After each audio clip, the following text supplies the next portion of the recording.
Hello everyone, welcome back. Let's continue with the remaining part of the poem Keeping Quiet, written by Pablo Neruda.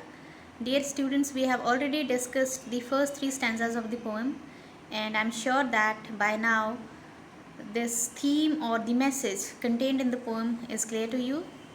Pablo Neruda here advocates the idea of keeping quiet. He says that it is very much important for all of us to stay quiet for a few moments so that we can introspect ourselves, introspect our deeds, our actions, our thoughts.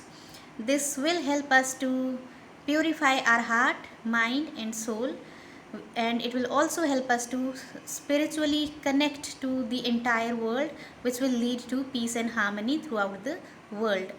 A concept of universal brotherhood will prevail all around. Let's see what does he want to convey through the next remaining stanzas. Keeping Quiet by Pablo Neruda. Stanza 4. If we were not so single-minded about keeping our lives moving, and for once could do nothing, perhaps a huge silence might interrupt this sadness of never understanding ourselves and of threatening ourselves with death. Let's see what does it mean. In this stanza, the poet wants to clarify to his readers that when he asks them to stop from saying or doing anything, he doesn't want anyone to become a non-active person. Non-active is a person who remains idle and doesn't do anything. Here he simply means that we could stop and see the consequences of our deeds. The poet doesn't want to see people being killed due to their greed for money or expansion of territories. Further, he says that people are continuously working to achieve their tasks without even thinking about their results.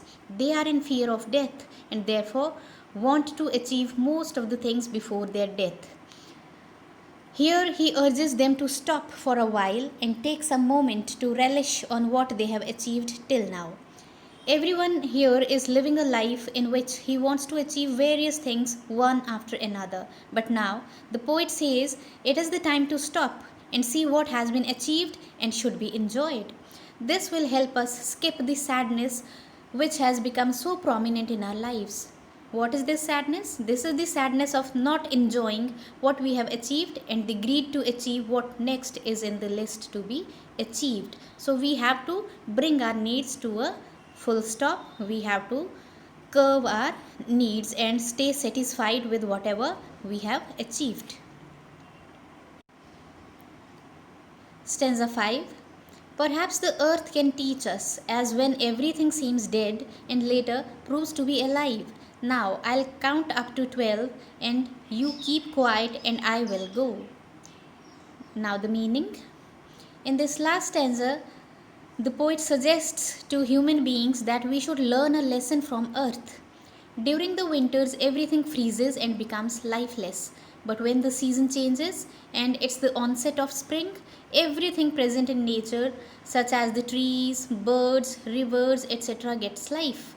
So here the poet, by giving the example of nature, wants to say that all the human beings should stop and try to judge their deeds. They can try and make their lives better with calmness, peace, and harmony. Finally, he ends up by saying that now he will count up to 12 so that we all may become quiet. Here, quiet means to calm down ourselves and move towards the path of peace and harmony. After saying this, he says, I will go. He says so because he has conveyed his message to the people and wants to be left alone, wants them to be left alone to think about it and work in the direction of peace. So the earth remains silent. On the surface it appears to be quite silent, but inside the process of germination of seeds, it is always going on. And when the season changes, the plants, the buds, they appear on again. So this is how we should learn from earth, that we have to outwardly we have to stay silent, but inwardly our soul, our spirit, our mind, brain, it will continue to work and we will get spiritually stronger. So this message we need to draw from the mother earth. This is all about the poem Keeping Quiet, written by Pablo Neruda. Dear children, do read the poem again and again, and in case of any doubt, you are most welcome to convey it to me. Thank you.